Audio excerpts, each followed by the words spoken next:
par la décision même de quitter le G5, le Mali a ordonné au G5 de quitter le Mali. Tout militaire présent sur le sol malien, dans le cadre du G5, est en train de faire son paquetage actuellement. Parce que la décision qui est tombée, à savoir la sortie du Mali du G5, ne signifie rien d'autre que ceci.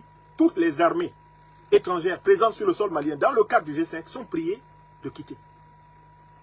Donc en fait, que font aujourd'hui le président Assimi Goïta, ce énième coup d'État, cette fois-ci donc du 11-12 mai 2022? Quelle est la méthode que nous adoptons? Vous connaissez notre manière d'analyser. Nous allons commencer par identifier la nature du coup d'État qui a échoué. Nous allons d'abord essayer de qualifier ce coup d'État, parce que en Afrique, il y a coup d'État et coup d'État. Et dans l'histoire de l'humanité, il y a coup d'État et coup d'État. Les coups d'État se ressemblent, mais ils ne se valent pas. Derrière la notion de coup d'État, il y a en fait plusieurs distinctions. Il y a plusieurs différences qu'il faut introduire pour comprendre ce qui s'est passé les 11-12 mai à Bamako et ce qui incontestablement se passera encore. Car, comme le dit le proverbe, le chien ne change jamais sa façon de s'asseoir. L'obsession de recoloniser l'Afrique n'abandonne jamais ceux qui en sont habités. Ils essaieront et réessaieront toujours. Tous les gouvernements, tous les peuples, tous les citoyens en quête de la vraie indépendance africaine doivent s'attendre à affronter les plus grands périls. Alors, comment comprendre, comment définir ce coup d'État? Quelle est la nature profonde de ce coup d'État? Dans la première partie de cette conférence, je vais vous montrer qu'il y a deux points de vue qui s'opposent à propos de ce coup d'État. Il y a le point de vue qui est défendu par la presse officielle de la France-Afrique. Et je vais me baser ici sur l'analyse de deux articles de RFI sur ce coup d'État-là, où vous allez comprendre qu'ils ont une autre compréhension du coup d'État, et même une plus grande compréhension pour les putschistes que pour les autorités maliennes actuelles. Ce qui permettra déjà de nous renseigner sur la nature du coup d'État. Et puis nous allons nous intéresser à la doctrine officielle malienne sur ce coup d'État, telle qu'elle a été délivrée justement dans le communiqué du porte-parole du gouvernement, le colonel Abdoulaye Maïga. Ça, ce sera l'objet de la première partie. Et nous pourrons conclure sur la première partie sur la définition de ce coup d'État. De quelle nature est-il? Quel genre de coup d'État est-ce? Alors, a priori, j'aimerais quand même rappeler qu'on peut distinguer plusieurs sortes de coups d'État. Il y a ce qu'on appelle le coup d'État civil, coup d'État anticonstitutionnel. C'est un coup d'État très répandu en Afrique en général et dans l'Afrique francophone en particulier. C'est grâce à ce coup d'État que des individus comme Paul Biya du Cameroun, Sassou Nguesso du Congo, Faure Gnassingbé du Togo,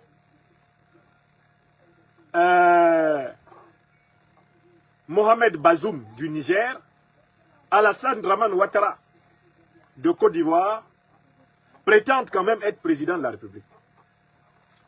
Grâce à des coups d'État civils. Comment les coups d'État civils fonctionnent-ils? 1. Par la violation constitutionnelle. 2. Par la fraude électorale. 3. Par l'instrumentalisation de l'armée pour la confiscation du pouvoir pour un clan. Dans les pays que je viens de citer, il y a des civils qui se targuent de la fonction de président de la République, mais en réalité qui sont des putschistes civils. Ils ont fait des coups d'État civils, des coups d'État constitutionnels. Je les cite encore. Paul Biya du Cameroun, Ali Bongo du Gabon, Sassou Nguesso du Congo, Faure Gnassingbé du Togo, Alassane Dramane Ouattara de Côte d'Ivoire, Mohamed Bazoum du Niger sont des putschistes civils. Écrivez ça. Ça, c'est ce qu'on appelle le coup d'État civil. C'est des spécialistes là, africains que je vous cite. Si vous sortez de l'Afrique francophone, vous pouvez trouver en Ouganda, mais lui, c'est un militaire à la base. Mais il est devenu depuis longtemps, depuis lors, une espèce de civil. Yoweri Museveni. C'est un grand spécialiste du coup d'État civil. Si vous sortez de l'Afrique francophone, ancienne colonie française, ancien territoire sous tutelle, comment il s'appelle? Tshisekedi, qui est au pouvoir au Congo, là. C'est à l'issue d'un coup d'État civil. Parce que ce n'est ni lui, ni Kabila qui ont gagné l'élection présidentielle de 2018 au Congo, RDC. C'est Martin Fayoulou. Ils ont fraudé les résultats, ils ont violé la Constitution, ils ont confisqué le pouvoir, maintenant ils ne s'entendent plus. Donc vous pouvez trouver des tas d'autres pays comme ça, où il y a des civils qui sont au pouvoir. Mais en fait, quand ce sont des civils qui sont au pouvoir, on a tendance à ne pas voir facilement le coup d'État. Pourtant, c'est le coup d'État. Ouattara, c'est un putschiste. Faure Gnassingbé, c'est un putschiste. Ali Bongo Ondimba, c'est un putschiste. Paul Biya, c'est un putschiste. C'est des gens qui ont constamment violé les lois. Ce sont qui ont constamment fraudé aux élections. C'est des putschistes civils. C'est des putschistes civils. C'est ce qu'ils sont. Mohamed Bazoum, c'est un putschiste. Il a été imposé là par la France-Afrique. Sous nos yeux. Tout le monde a vu. Il n'a pas gagné. Bon. Ça, c'est la première catégorie des coups d'État. Les coups d'État civils. Maintenant, on va s'intéresser aux coups d'État militaires. Dans les coups d'État militaires, il y a deux catégories de coups d'État. Je vous ai parlé du coup d'État civil. Maintenant, j'entre dans le coup d'État militaire. Et en Afrique, en tout cas, je dégage immédiatement deux catégories de coups d'État. Il y a le coup d'État réactionnaire. Le coup d'État réactionnaire, c'est un coup d'État qui a pour but de rétablir un système injuste qui était en perte de vitesse, de restaurer la domination qui avait été un temps mise en péril. On appelle ça le coup d'État réactionnaire. En sciences politiques, la réaction, c'est le retour au pouvoir des has-been, le retour au pouvoir des oligarques du passé, le retour au pouvoir de ceux qui étaient les anciens barons d'un régime vomi par le peuple. Donc, c'est ça qu'on appelle en sciences politiques la réaction. Et le coup d'État réactionnaire, c'est donc un coup d'État ayant pour but de restaurer un système injuste. Un système qui a vécu d'inégalités, qui a été remis en cause pour toutes ces inégalités, pour tous ces crimes, pour toute son injustice. Lorsqu'on fait un coup d'État pour le restaurer, ce coup d'État s'appelle un coup d'État réactionnaire. Et l'autre mot équivalent de réactionnaire, c'est le mot anti-progressiste. J'espère que vous avez entendu ça quelque part. Quand le colonel Abdoulaye Maïga parlait tout à l'heure, il a parlé d'un coup d'État anti-progressiste. Le mot anti-progressiste est synonyme du mot réactionnaire. Parce que le réactionnaire, c'est celui qui ramène la société en arrière. Le réactionnaire, c'est celui qui fait régresser la société. D'accord? Alors que il y a une deuxième catégorie de coups d'État militaires qu'on appelle les coups d'État révolutionnaires. Qu'est-ce que c'est qu'un coup d'État révolutionnaire? C'est un coup d'État qui met fin à l'injustice et qui a l'ambition d'instaurer une société beaucoup plus juste. La révolution. Le changement qualitatif de la société. La notion de révolution renvoie à une notion de cycle, le retournement de la situation. Donc, dans le coup d'État révolutionnaire, vous avez l'équivalent de ce qu'on peut appeler le coup d'État progressiste. Un coup d'État qui fait progresser la société d'une situation jugée négative vers une situation jugée positive. Mes chers amis, je viens de vous donner 3 définitions de coup d'État. D'abord, je vous ai parlé du coup d'État civil. Et maintenant, je vous parle de 2 sortes de coups d'État militaires. Les coups d'État qui nous ramènent en arrière, qu'on appelle les coups d'État réactionnaires, ou encore anti-progressistes, et les coups d'État qui nous amènent en avant, qui nous font progresser, qui nous font changer positivement la situation. Ceux-là, on les appelle les coups d'État révolutionnaires, ou encore les coups d'État progressistes, qui apportent du progrès. Voilà les définitions utiles pour circuler dans la première partie de cette conférence. Une fois que vous possédez ces définitions, nous allons aller écouter les uns et les autres et savoir à quel type de coup d'État on a affaire dans le coup d'État qui a eu lieu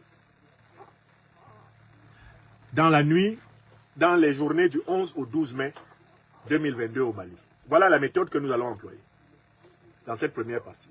Donc, je commence tout de suite par vous amener à l'écoute de la doctrine du point de vue de RFI.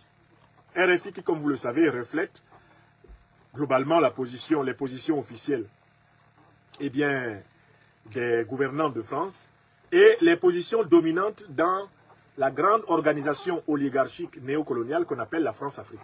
Bref, les positions de RFI sont les positions des dirigeants africains néocolonisés et de leurs patrons français. De telle façon que quand vous lisez RFI, vous êtes en train de lire la position officielle, eh bien, des vassaux néocolonisés de la France-Afrique et de leurs patrons de Paris. Ce qui est intéressant avec ce médium de RFI ou de France 24, c'est qu'on peut rapidement savoir quelle est la position officielle eh bien, du pouvoir en place, en les écoutant, puisqu'ils sont là pour rabâcher, annoncer et matraquer la dictée qui leur a été délivrée. Alors, j'ai mis ces articles, d'ailleurs, à votre disposition. Je prends le premier article. Le premier article. Pour analyser la position. Il a été publié le 16 à 23h30. Mali, les autorités de transition annoncent avoir déjoué un coup d'État. Il a été publié le 16 mai à 23h30. Il est écrit par M. David Baché. C'est un article qui dure 3 minutes. Alors, si je peux l'avoir sous forme... si je peux l'avoir sous forme...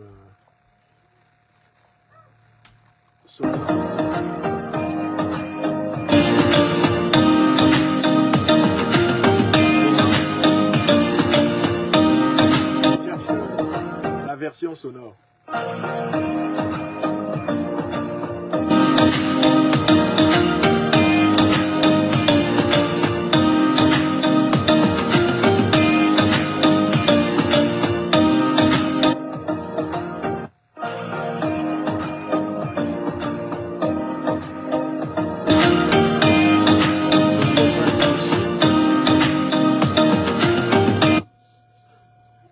Tout de suite. Je vais prendre la version papier. Elle est beaucoup plus disponible pour moi. Hop. Les autorités de transition du Mali affirment avoir déjoué une tentative de coup d'État dans la nuit du mercredi 11 au jeudi 12 mai. Citation, un groupuscule d'officiers et de sous-officiers antiprogressistes soutenus par un État occidental, fin de citation, aurait tenté le coup de force ce soir-là, selon un communiqué des autorités maliennes, ce lundi 16 mai 2022. Pour le moment, les autorités n'ont donné aucun détail, aucun nom, aucun grade, aucun corps de l'armée, ni aucune précision sur les actes qui auraient été posés par ces officiers et sous-officiers que le gouvernement de transition accuse d'avoir voulu briser la dynamique de la refondation du Mali. Des sources sécuritaires affirment à RFI qu'une dizaine de soldats ont été arrêtés. Parmi eux, selon plusieurs sources, le colonel Amadou Keïta, colonel du génie militaire et membre du Conseil national de transition. Une information confirmée par un responsable du CNT qui a requis l'anonymat. Le communiqué du gouvernement indique également que des recherches sont toujours en cours pour traquer d'éventuels complices et que les personnes déjà interpellées seront mises à la disposition de la justice. On pourrait donc en savoir davantage lorsque ces suspects ne seront plus au secret, mais que leur cas sera effectivement judiciarisé et que des avocats pourront les rencontrer et s'exprimer. Premier paragraphe, désaccord avec l'armée. En tout état de cause, selon plusieurs sources sécuritaires, au sein de l'armée malienne et judiciaire, les personnes arrêtées auraient été dénoncées surtout pour avoir exprimé des désaccords et une forme de mécontentement au sujet de la conduite des opérations militaires sur le terrain et de certains changements au sein de la hiérarchie militaire. Ces sources ne sont pas en mesure de citer les noms des personnes arrêtées, mais estiment qu'il s'agit essentiellement de voix dissonantes au sein de l'armée. Ce n'est en tout cas pas la première fois que les autorités maliennes dénoncent des tentatives de coup d'État, c'est même la quatrième. La première visait entre autres l'ex-premier ministre Boubou Cissé et l'animateur radio Rasbat. C'était en décembre 2020, 4 mois après le premier coup d'État, réussi celui-là, de la junte conduite par l'actuel président, le colonel Assimi Goïta. La justice malienne avait finalement blanchi les accusés 4 mois plus tard. Dernier paragraphe, État occidental. Le deuxième cas concerne l'ancien secrétaire général de la présidence Kalilou Doumbia, l'ancien chef des services de renseignement, le colonel-major Kassoum Goïta et 4 autres co-accusés. Ils ont tous été officiellement inculpés en novembre dernier pour tentative de coup d'État. Ils avaient d'abord passé plusieurs semaines dans les geôles de la sécurité d'État, en dehors de tout cadre légal. Leurs avocats ont dénoncé des actes de torture particulièrement violents. Tous sont toujours en détention et attendent d'être jugés. Enfin, la dernière accusation de préparation de coup d'État, c'est celle proférée par le Premier ministre de transition, Choguel Maïga, qui a justifié l'expulsion de l'ambassadeur de France en affirmant qu'il avait un plan pour renverser le gouvernement. Des accusations formulées en février dernier sur l'antenne de RFI qui n'ont jamais été détaillées. Aujourd'hui encore, Bamako affirme qu'un État occidental a soutenu la tentative de coup qui a été déjouée. La France n'est pas nommée, mais l'accusation est devenue récurrente. Les sources diplomatiques françaises, jointes par RFI, démentent et assurent ne disposer d'aucune information sur cette tentative.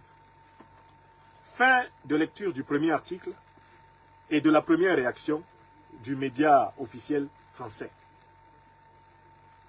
Analyse de cette réaction. D'abord, dans cette réaction, on se rend compte que la première partie de l'article prouve que RFI a des entrées dans l'armée malienne. Puisque RFI s'exprime en prétendant avoir été renseigné par des militaires maliens, des sources sécuritaires. Je vous fais remarquer que dans le premier paragraphe, ils disent qu'ils ont des sources sécuritaires. Ils citent même le cerveau du coup d'État, le colonel Amadou Keïta.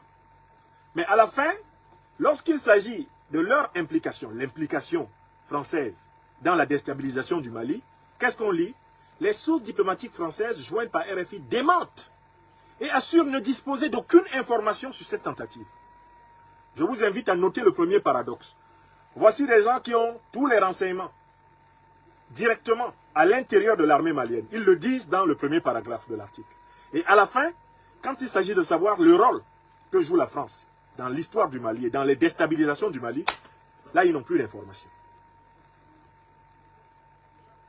Première limite qui indique précisément de l'hypocrisie et de la mauvaise foi. Vous ne pouvez pas dans le même article dire que vous avez accès aux sources sécuritaires maliennes, défendre les personnes arrêtées et les présenter comme étant victimes de traitements inhumains, de violations des droits humains. Et puis quand il s'agit de savoir quel est votre propre rôle dans les problèmes que connaît le Mali, là, vous n'avez plus d'informations. Je vous fais donc remarquer que la première réaction de RFI sur le coup d'État témoigne du fait qu'ils en savent plus qu'ils ne le disent. Témoigne du fait que, eh bien, le seul paragraphe qui est vrai dans cet article, c'est exactement le tout premier, où ils disent d'un côté, pour le moment, les autorités n'ont donné aucun détail. Mais ensuite, ils disent, des sources sécuritaires affirment à RFI. Donc, RFI parle directement avec des sources sécuritaires. Quelles sont ces sources sécuritaires? Ce sont des militaires, des membres des forces de sécurité du Mali. Donc, RFI, qui dit que le gouvernement n'a pas donné de détails, les autorités n'ont pas donné de détails, RFI sait quand même ce qui se passe dans l'armée malienne grâce à des militaires maliens qui renseignent RFI. Puisqu'il est écrit, des sources sécuritaires affirment à RFI. Mais quelle source? Aucune source n'est citée. Aucune source n'est citée. Ce qui veut dire que RFI avoue avoir, pour ainsi dire, des sondes à l'intérieur de l'armée malienne, des informateurs à l'intérieur de l'armée malienne, n'est-ce pas? Dites-moi, est-ce qu'un média officiel malien, africain en général, qui prétendrait recevoir des informations de sources à l'intérieur de l'armée française, est-ce que vous prendriez cela? Est-ce qu'ici en France, on tolérerait qu'un média africain prétende que des militaires français l'informent? Je veux dire, est-ce que les médias officiels africains, de pays qui ont des relations relativement donc acceptables avec les dirigeants français actuels, prenons les médias de Côte d'Ivoire sous Alassane Ouattara. Imaginez que Fraternité Matin, qui est l'organe officiel du gouvernement ivoirien, l'organe de presse officiel du gouvernement ivoirien, imaginez que Fraternité Matin publie un article dans lequel Fraternité Matin dit quelque chose à propos des troubles politiques qu'il y a en France, et Fraternité Matin prétend avoir des renseignements directs de sources sécuritaires à l'intérieur de l'appareil militaire français. Est-ce que vous pensez qu'Alassane Ouattara peut se permettre de tolérer qu'un journaliste de Fraternité Matin prétende que Fratmat a des sources sécuritaires dans l'armée française? Non. Voyez-vous, la presse officielle française a pris l'habitude de parler des affaires africaines comme si c'était ses affaires. D'avouer clairement qu'elle espionne les armées africaines. Parce que là c'est un aveu d'espionnage. Si un journal officiel africain, des pays même qui sont en bon terme actuellement avec le régime français, se permettait de prétendre qu'il a des sources à l'intérieur de l'armée française. Si un journal officiel africain le faisait, ce serait l'incident diplomatique. Ce serait l'incident diplomatique. On convoquerait immédiatement à Paris, on convoquerait immédiatement l'ambassadeur de ce pays-là pour lui demander de donner des explications sur les prétentions du journal officiel de son pays à avoir des entrées dans l'armée française. J'espère que vous observez depuis un certain moment que j'utilise une méthode pour accélérer l'éveil des Africains. Ça s'appelle la méthode de la comparaison réciproque. Il faut arrêter de penser sans comparer. On a tendance à ne pas voir, on ne voit pas très bien le scandale quand on ne fait pas de comparaison. Il faut déplacer le sujet et dire, voilà, imaginons le quotidien officiel sénégalais, imaginons le quotidien officiel du Gabon, qui écrit à la une. Nous avons des sources qui nous ont renseignés dans l'armée française et qui nous disent ce qui se passe en France. Et le premier paragraphe consiste à se baser sur des sources sécuritaires maliennes. Donc en fait, RFI oppose ce que le gouvernement malien dit à ce que RFI lui sait pour avoir discuté avec des militaires, avec des agents des forces de défense et de sécurité du Mali. Mais je pose simplement la question déjà. Est-ce que la réciproque est possible? Est-ce que la réciproque est vraie? Deuxième remarque sur l'article que je viens de vous lire. Dans cet article-là, tout est fait pour présenter tous les coups d'État comme se valant. D'abord, on fait tout pour présenter le régime d'Assimi Goïta et de Choguel Kokala Maïga, le régime du CNT, comme étant bien sûr une junte. Vous connaissez leur mot de passe. C'est une junte. À partir de cette prémisse où on dit que le régime malien est une junte, on considère que tous les coups d'État sont légitimes. Donc cet article-ci brille par la confusion notionnelle entre les différentes sortes de coups d'État. Souvenez-vous de ce que je vous ai dit au départ de la conférence, et notamment des concepts que j'ai mis à votre disposition, les définitions que j'ai mises à votre disposition à l'entrée de la première partie. Je vous ai dit quoi? Je vous ai demandé. J'espère que vous savez que tous les coups d'État ne se valent pas. Et qu'il y a coup d'État et coup d'État. Il y a les coups d'État civils, il y a les coups d'État militaires. Et parmi les coups d'État militaires, il y en a deux catégories. Les révolutionnaires et les réactionnaires. Or, quand vous lisez l'article de RFI là, vous avez l'impression que l'article de RFI fait tout pour mettre tous les coups d'État sur le même plan. Les journalistes qui écrivent cet article oublient que la 5e République française a été fondée par un putschiste. Le général Charles de Gaulle. Je recommence. Ceux qui écrivent cet article et qui se moquent de l'histoire du Mali, qui ne font pas l'effort d'établir une distinction entre les différentes sortes de coups d'État qui ont eu lieu au Mali et qui peuvent avoir lieu en Afrique ou ailleurs, semblent avoir oublié un élément important de l'histoire de France elle-même, qu'on doit leur rappeler. La 5e République a été fondée par un auteur d'un coup d'État révolutionnaire. La France était gouvernée par le régime de Vichy qui s'était soumis à l'Allemagne nazie d'Hitler, le régime du maréchal Pétain. Charles de Gaulle, qui avait été ministre dans le gouvernement de Pétain, démissionne, s'enfuit en exil et organise une rébellion, organise en fait un coup d'État qui va se transformer en guerre civile jusqu'au renversement du gouvernement de Pétain.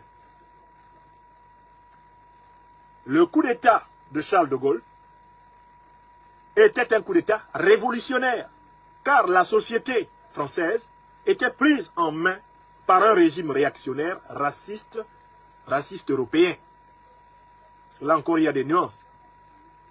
Il y a un racisme européen anti-non européen et il y a un racisme intra-européen. Alors c'était un racisme intra-européen qui était au pouvoir en France.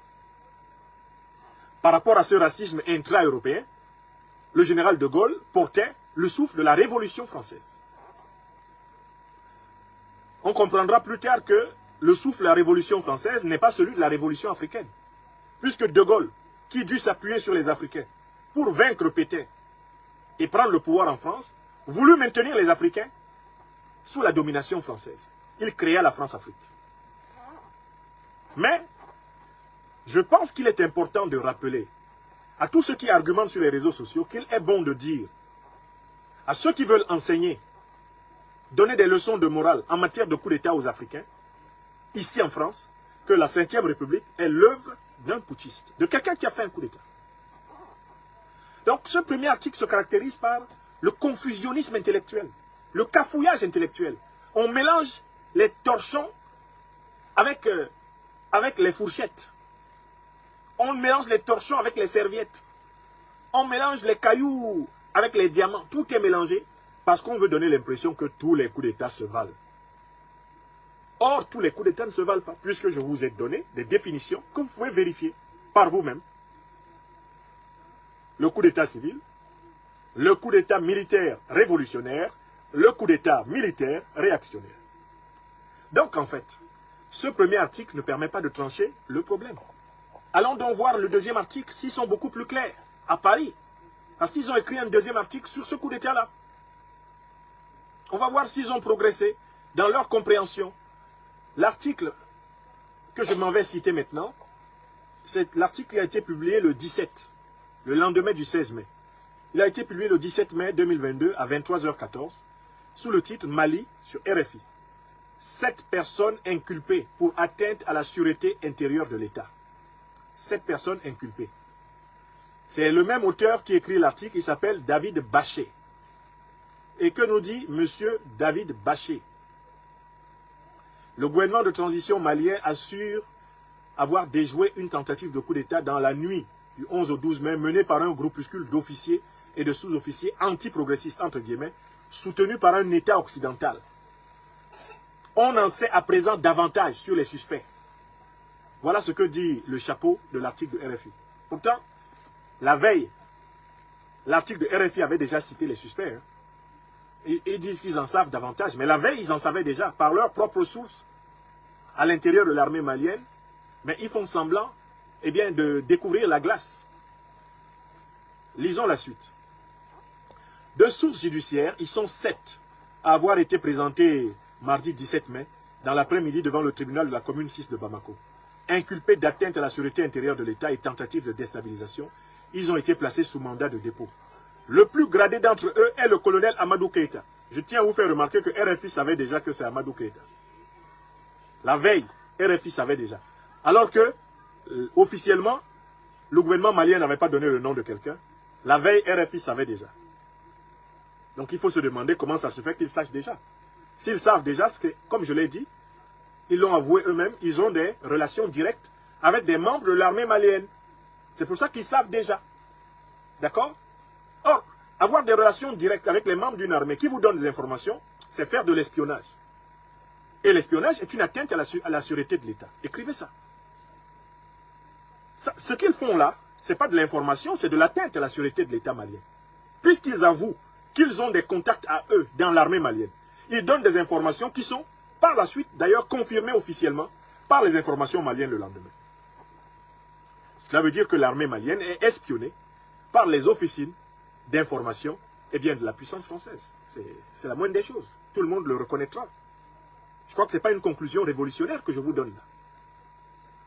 Vous êtes 3600 personnes en direct sur YouTube, mes amis, s'il vous plaît.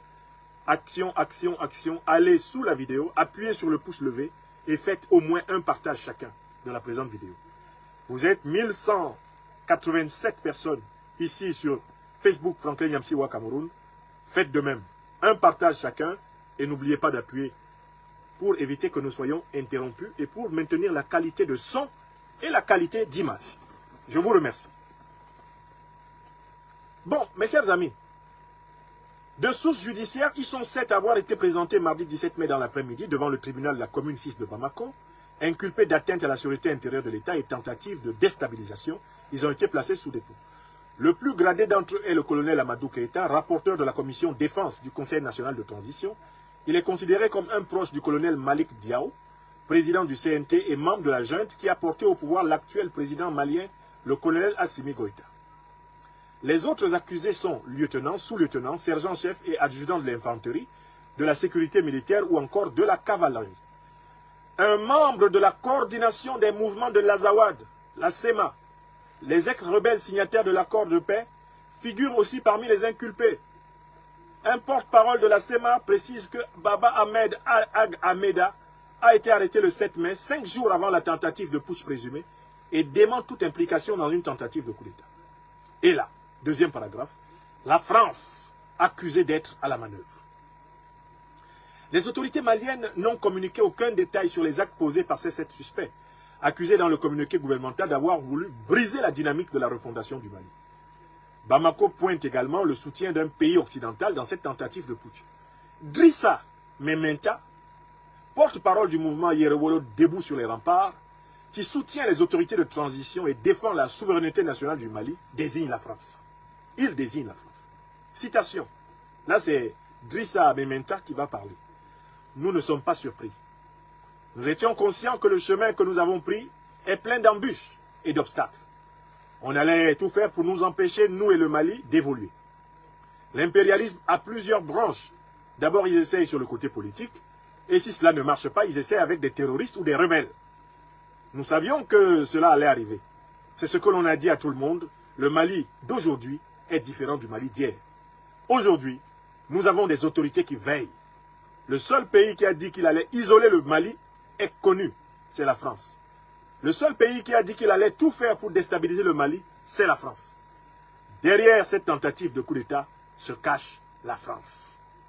Fin de citation. Jointes par RFI, les sources diplomatiques françaises démentent formellement tout lien. Comme si elles allaient s'accuser elles-mêmes. La suite. Paragraphe suivant. L'opposition pointe un malaise croissant au cœur de l'armée malienne. Écoutez bien ce qu'ils écrivent. Des sources sécuritaires et judiciaires maliennes estiment que les personnes arrêtées auraient exprimé des désaccords et une forme de mécontentement au sujet de la conduite des opérations militaires sur le terrain, ainsi qu'à propos de certains changements au sein de la hiérarchie. L'une de ces sources évoque une purge parmi les voix dissidentes au sein de l'armée. Ismaël Sako, président du Parti social-démocrate africain, est l'un des leaders du cadre qui rassemble les partis d'opposition à la junte au pouvoir. Il estime que cette annonce des autorités masque surtout un malaise grandissant au sein de l'armée. Citation d'Ismaël Sako. Nous avons tous les éléments qui montrent que le commandement de la chaîne militaire n'est pas respecté, qu'il ne fait pas l'unanimité. Cela pourrait expliquer une éventuelle tentative de coup d'État pour mettre fin à un régime tyrannique et dictatorial. Nous avons des échos selon lesquels la chaîne de commandement n'est pas bien respectée. Preuve en est, eux-mêmes accusent certains camarades de lutte en leur sein. Cela peut expliquer aussi pourquoi le colonel Assimi Goïta a préféré confier sa sécurité à Wagner et que lui-même, au lieu de prendre les armes, préfère se bunkériser entre le palais présidentiel et Kati. Cela ne rassure pas, indique Ismaël Sako.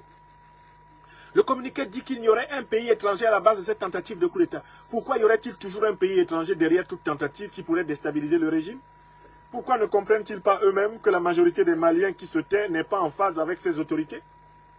Et qu'au sein même de leur rang, il y a des gens qui ne partagent pas leur façon de diriger? Fin de citation.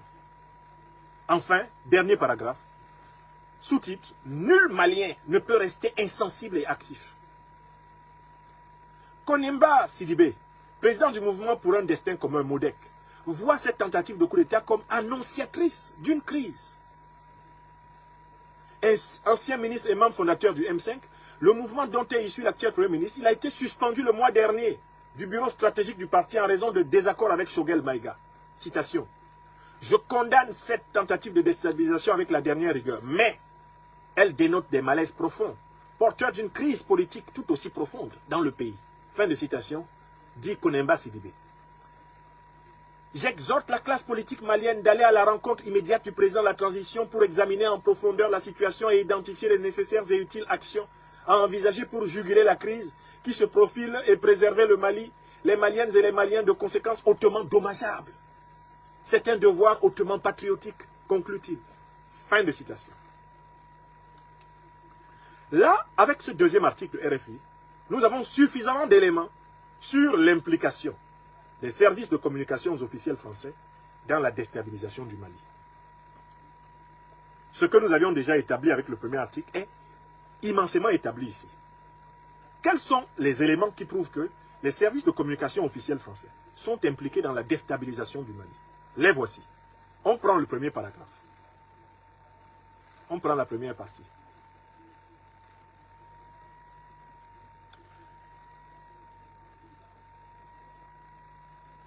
Un membre de la coordination des mouvements de l'Azawad, les ex-rebelles signataires de l'accord de paix de 2015, figure aussi parmi les inculpés. Quelle est la puissance qui a soutenu la coordination des mouvements de l'Azawad? Quelle est la puissance dont les ministres des Affaires étrangères, et on cite en particulier à l'époque Alain Juppé, a estimé que la partition du Mali était la solution.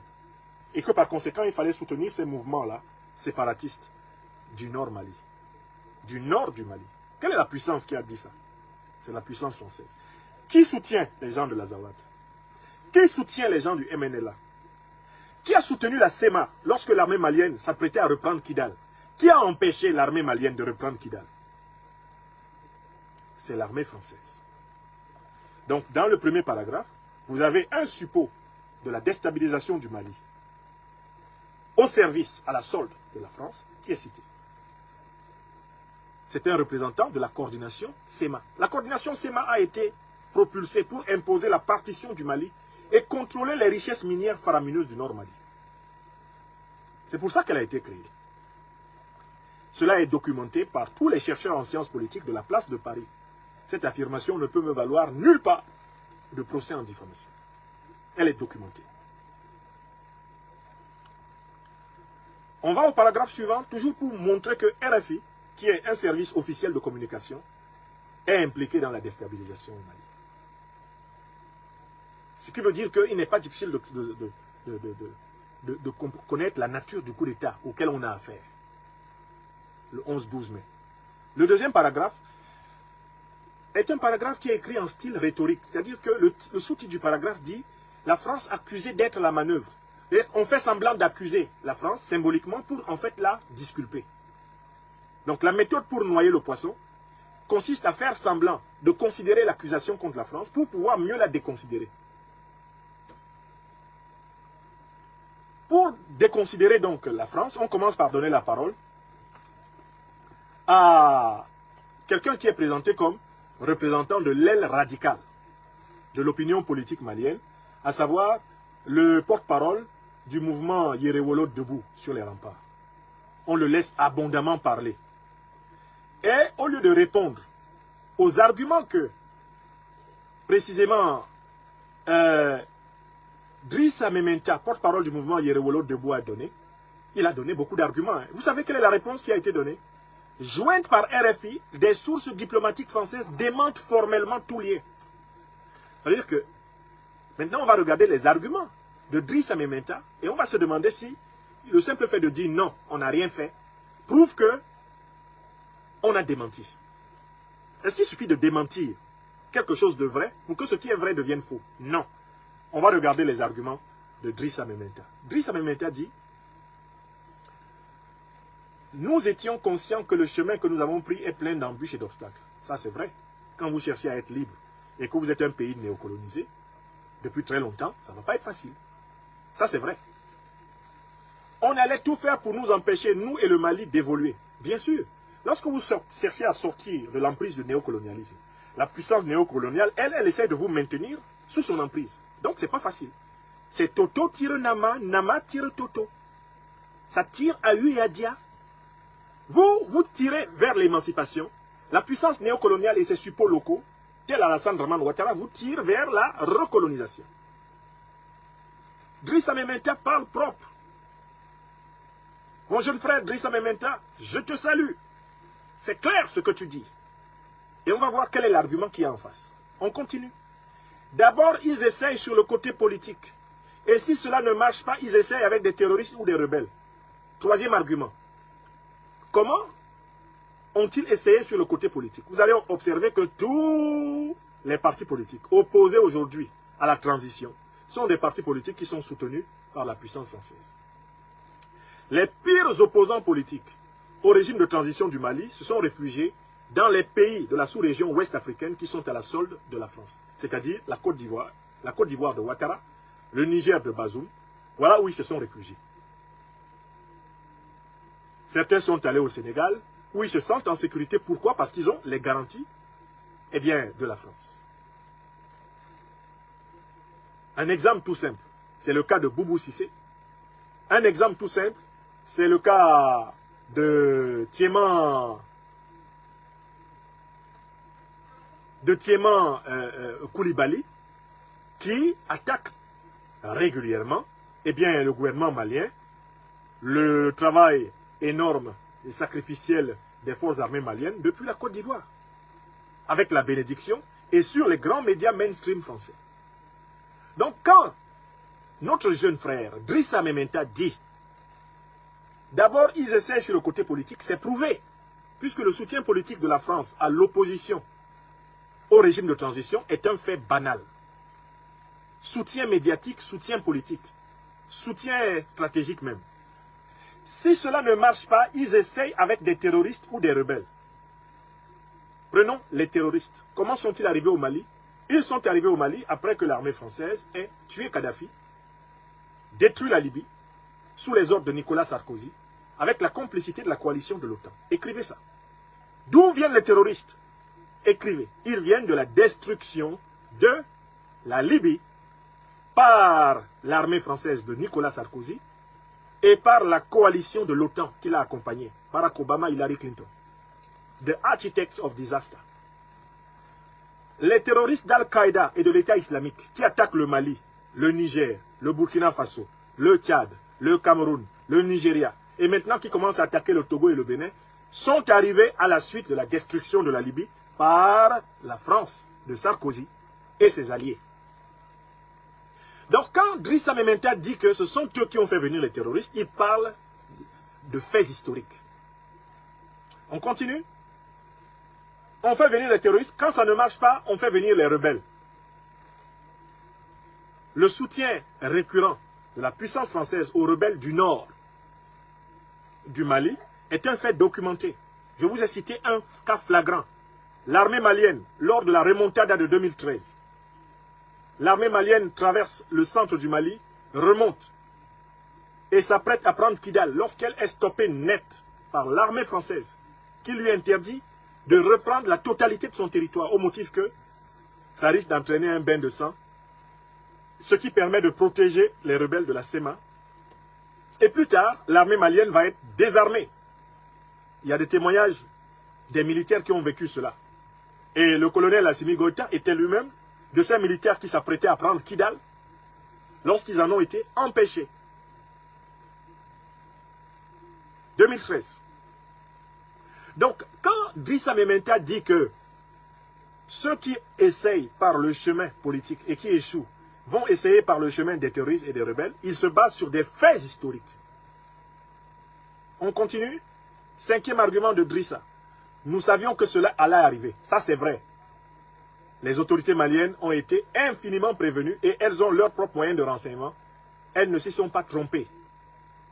C'est ce que l'on a dit à tout le monde. Le Mali d'aujourd'hui est différent du Mali d'hier.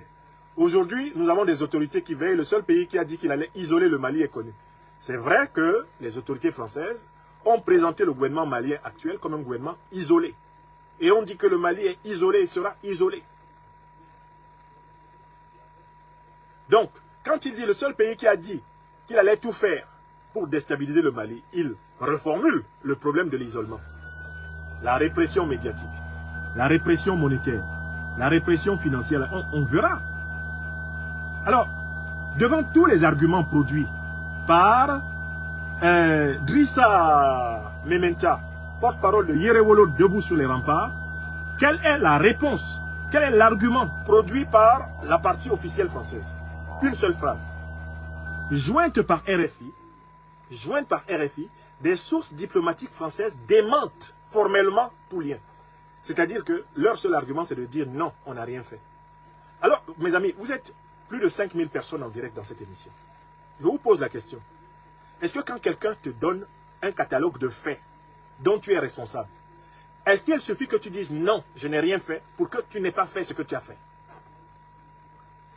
Le démenti n'est pas le signe de la vérité. Ce sont les preuves du démenti qui seraient le signe de la vérité. Il ne suffit pas de démentir. Il faut prouver que les faits et les responsabilités qui ont été indiquées, ces faits ne sont pas fondés. Donc en fait, c'est un démenti nul, c'est un démenti creux. C'est un démenti creux. on laisse parler pendant tout un paragraphe Drissa Mementa et on méprise les raisons qu'il a avancées en opposant un non catégorique, un non non argumenté, un non irrationnel, un non aveugle à tout ce qui a été dit et qui pourtant est documenté historiquement. Et puis, on passe maintenant au troisième paragraphe. Dans le troisième paragraphe, il s'agit de donner de la place aux dissidents au sein de l'armée. Le troisième paragraphe a pour but de soutenir les dissidents au sein de l'armée. De présenter ceux qui ne sont pas solidaires de leurs camarades qui meurent partout à travers le Mali pour protéger le Mali. Il s'agit de les présenter comme des héros. Le troisième paragraphe de l'article de RFI a pour but de présenter les lâches de l'armée malienne qui sont là pour saboter leurs camarades qui luttent, les présenter comme étant des héros et présenter leurs camarades qui luttent nuit et jour comme étant des lâches. Et on en profite pour nous donner un renseignement intéressant. Il faudrait qu'Assimi Goïta aille sur le terrain. On reproche à Assimi Goïta, puisqu'il est colonel de l'armée, on lui reproche de ne plus aller sur le terrain des combats. Mais il s'agit là d'un argument typiquement assassin. Donc en fait, on voudrait attirer Assimi Goïta sur le terrain des combats pour organiser brutalement une concentration de troupes sur sa position et le tuer.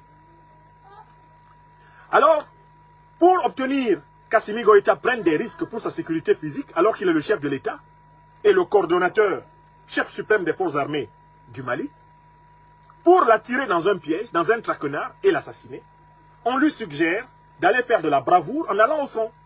Bref, de jouer à son débit, quoi. On demande à Assimi Goïta de jouer les débits, Idriss. Où est Idriss Déby qui aimait monter au front? Que lui est-il arrivé dans la nuit du 17 au 18 avril? Lui qui aimait monter au front avec sa canne en main. Lui qui aimait monter au front avec sa canne en main. N'est-ce pas dans l'une des montées au front d'Idriss Déby qu'on l'a assassiné? N'est-ce pas en flattant son orgueil, en lui disant monte, monte, monte, monte. Non, non, non, quand tu montes là, ça galvanise le moral des troupes. On veut pousser Assimi Goïta à prendre des risques qui ne sont pas prévus dans ses plans. On souhaite qu'Assimi Goïta aille sur les théâtres d'opération. Qu'à un moment donné, on s'habitue à savoir qu'il est là. Assimi Goïta est plutôt là. Assimi Goïta est actuellement à Koutiala. Assimi Goïta est actuellement à Gao. Assimi Goïta, oui, on est au courant. Il vient de monter, il est vers Tombouctou. On veut pouvoir le bouger, le sortir de son dispositif solide de Bamako et pouvoir l'isoler pour le cueillir, pour l'atteindre. Cela peut expliquer pourquoi le colonel Assimi Goïta a préféré confier sa sécurité à Wagner et que lui-même, au lieu de prendre les armes, préfère se bunkériser entre le palais présidentiel et Kati. Vous entendez? Eux, ils maîtrisent donc l'itinéraire et la zone de vie du colonel Assimi Goïta. Ils maîtrisent ça. Et ils souhaitent qu'Assimi Goïta sorte de cet itinéraire. Parce que vraiment, comme cet itinéraire est bien quadrillé par les forces de sécurité et de défense, comme Assimi Goïta a la capacité d'assurer sa sécurité dans cet itinéraire, dans ce périmètre stratégique, qui est en même temps le QG de la transition malienne, on souhaite qu'il sorte beaucoup, souvent, pour pouvoir l'éliminer. Et c'est écrit.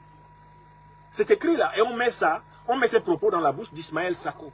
C'est Ismaël Sako qui devient le conseiller militaire de Goïta. Il faut que Goïta sorte, qu'il aille sur le terrain. C'est-à-dire, il faut qu'il nous donne plusieurs occasions de le tuer. C'est ça qui est écrit. Oui. Maintenant, on va dans le dernier paragraphe.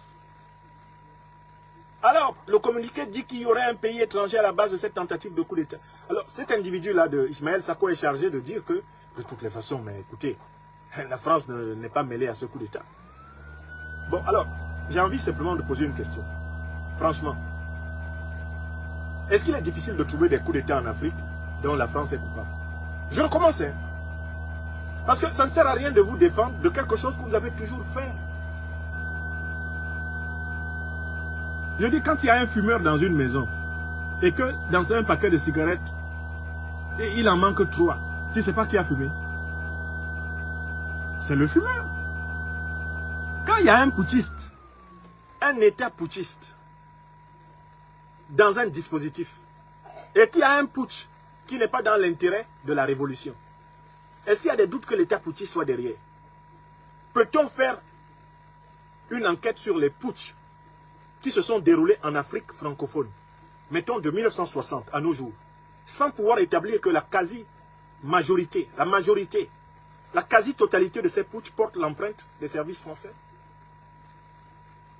Tous les putschs du Centrafrique là, est-ce qu'on peut nier à Paris que ce soit des putschs français? Tous les putschs perpétrés par le mercenaire Bob Denard, qui était des services français, on a oublié. L'assassinat de Sylvanus Olympio au Togo au début des années 60, ce n'est pas les services français.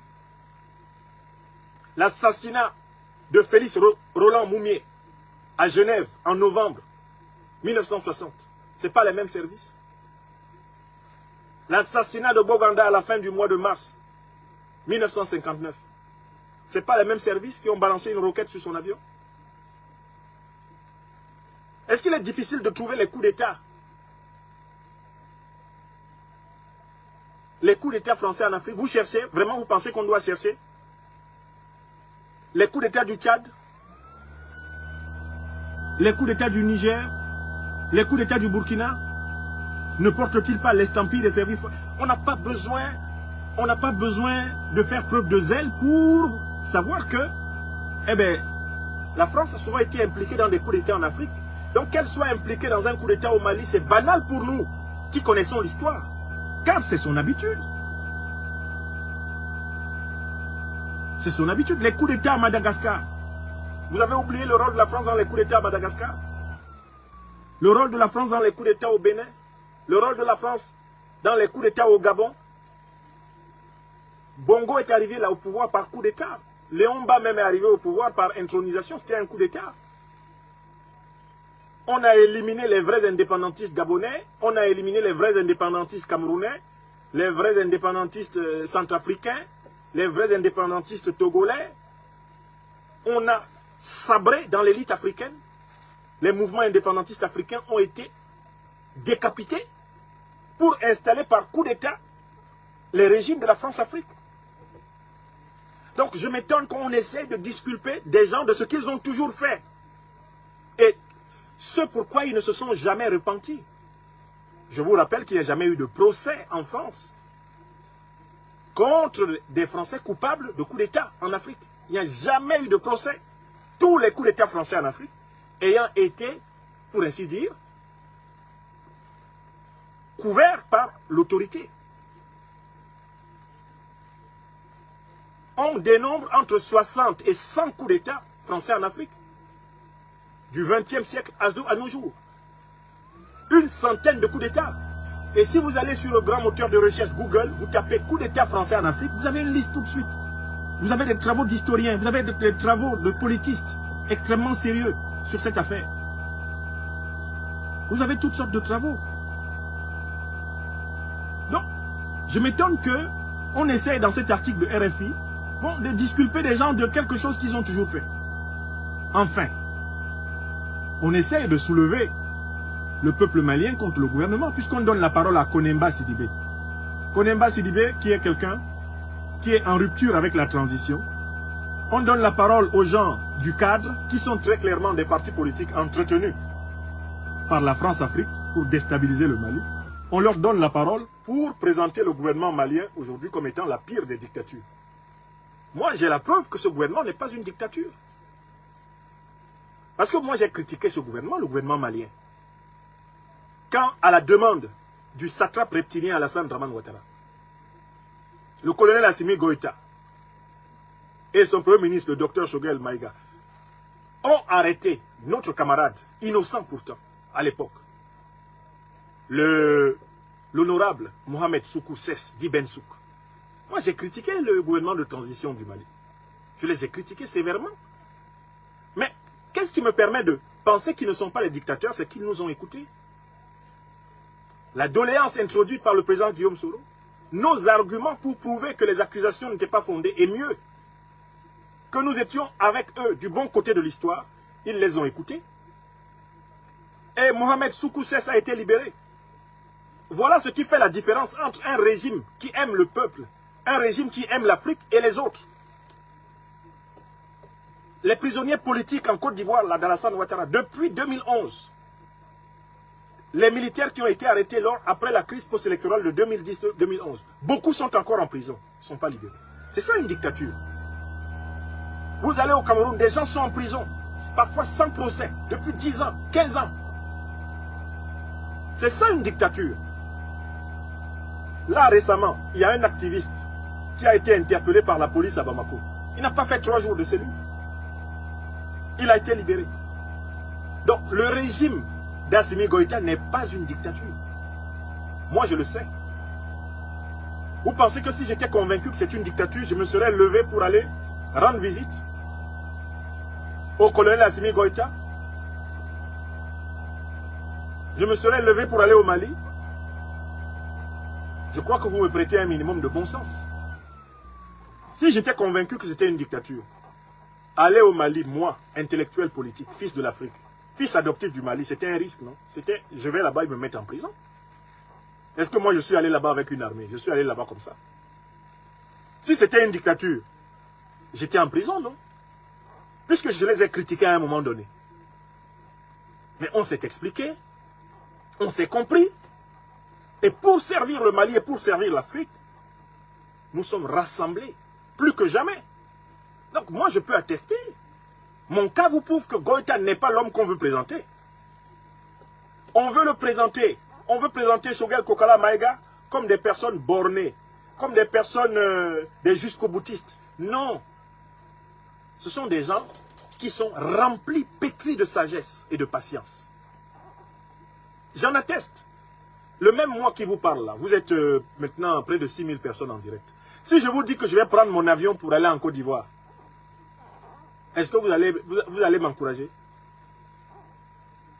Puisque je critique Alassane Dramane Ouattara avec acharnement, depuis pratiquement maintenant une décennie, avec acharnement. Alassane Ouattara n'est pas un démocrate, c'est pas un pluraliste, c'est pas quelqu'un qui respecte l'état de droit. Donc si je vais en Côte d'Ivoire maintenant, il va me faire assassiner proprement. Moi, je n'aurai même pas droit à la prison. Vous parlez de quoi? Mais pourtant, moi, quand mon frère, mon camarade, l'innocent, honorable Ben Souk a été arrêté au Mali, j'ai critiqué Assimi. J'ai critiqué Choguel. J'ai donné des tas de conférences ici pour leur dire libérez notre camarade. Ils m'ont écouté. Voilà la preuve que ces gens-là ne sont pas des dictateurs. Des gens qui ne sont pas des dictateurs se caractérisent à ceci que, quand ils se sont trompés, ils changent d'avis et ils rectifient. Et ils font au mieux pour s'améliorer. Ils ne sont pas parfaits. Dans les conditions dans lesquelles ils exercent le pouvoir aujourd'hui au Mali, je les comprends, ce n'est pas facile. On est parfois obligé de prendre des mesures énergiques d'urgence. Et malheureusement, certaines des mesures énergiques d'urgence sont parfois des mesures injustes. C'est vrai. Mais la direction que le Mali a actuellement, ce sont des fils et des filles extrêmement conscients des intérêts de leur pays et qui font un effort incroyable pour être connectés à tout ce qu'il y a de meilleur en Afrique. Donc voilà, je viens de vous analyser la première position, la position officielle française donnée par RFI à propos du coup d'État. Donc pour RFI, le coup d'État qui a eu lieu est un coup d'État comme les autres. Pour RFI, c'est un coup d'État normal. Parce que pour RFI, le régime Goïta n'est pas différent des régimes qui veulent s'instaurer par coup d'État. Pour RFI, tant pis s'il y a coup d'État. Et RFI a essentiellement donné la parole et la thèse, donné le succès à l'idée selon laquelle c'est un coup d'État parmi tant d'autres. Mais il faut examiner l'autre côté. Que nous dit de son côté le gouvernement malien à propos de ce coup d'État? Le gouvernement malien nous a donné des renseignements extrêmement importants que nous allons maintenant analyser. Et c'est là qu'on va voir la crédibilité.